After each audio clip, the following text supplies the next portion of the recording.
السلام علیکم سامعین و حضرات، ناظرین، اس ویڈیو میں ہم حضرت عباس المداح شہید کے بارے میں پڑھیں گے، اس لیے اس ویڈیو کو اینڈ تک لازمی دیکھیں۔ حضرت عباس بن علی ابن ابی طالب ابی الفضل اور المداح کربلا کے نام سے مشہور، امام علیہ السلام کے پانچویں اور امام الانبیاء کے بڑے صاحبزادے ہیں۔ آپ کی زندگی کا سب سے اہم حصہ واقعہ کربلا اور روزہ عاشوراء کربلا میں شہید ہونا ہے۔ سن 61 ہجری سے پہلے کی زندگی کے بارے میں جنگ صفین کے بعض گزارشات کے علاوہ کوئی خاص اطلاعات میسر نہیں ہے۔ آپ کربلا میں حضرت امام حسین کی فوج کے سپہ سالار اور علمبردار تھے۔ آپ علیہ السلام نے واقعہ کربلا میں امام حسین کے ساتھیوں کے لیے فرات سے پانی لائے۔ آپ اور آپ کے بھائیوں نے عبید اللہ بن زیاد کے امان نامہ کو ٹھکرا دیا اور امام حسین کی فوج میں رہ کر جنگ کرتے ہوئے شہید ہوئے۔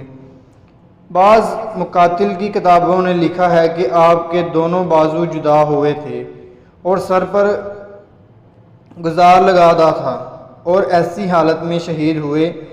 بعض نے آپ کی لاش پر امام حسین کا گریہ کرنا بھی نقل کیا ہے۔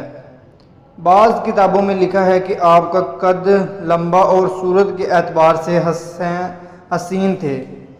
شیعہ امہ نے بحثیت میں آپ کا عظیم مقام بیان کیا ہے اور بہت ساری کرامات بھی بیان کی ہیں، جن میں سے ایک حاجت روائی ہے، یہاں تک کہ غیر شیعہ اور غیر مسلمان کی بھی حاجت روائی کرتے ہیں۔ شیعوں کے نزدیک ائمہ کی اولاد میں حضرت عباس بن علی کا مقام و مرتبہ بہت بلند ہے اور انہیں باب الحجائز سے جانتے ہیں اور ان سے متوسل ہوتے ہیں۔ امام حسین کے حرم کے قریب حضرت عباس کا حرم شیعہ زیارتگاہ بنا ہوا ہے۔ شیعہ آپ کو سکائی کربلا کے نام سے بھی یاد کرتے ہیں۔ ان کی عظمت کی بنا پر شیعہ حضرات بعض جگہوں پر 9 محرم اور بعض جگہوں پر 8 محرم کو بھی ان کی یاد میں عزاداری کرتے ہیں، جبکہ ایران میں محرم کا 9واں دن تاسوعا آپ سے مخصوص قرار دیا گیا ہے اور اس روز حضرت عباس کی عزاداری کرتے ہیں۔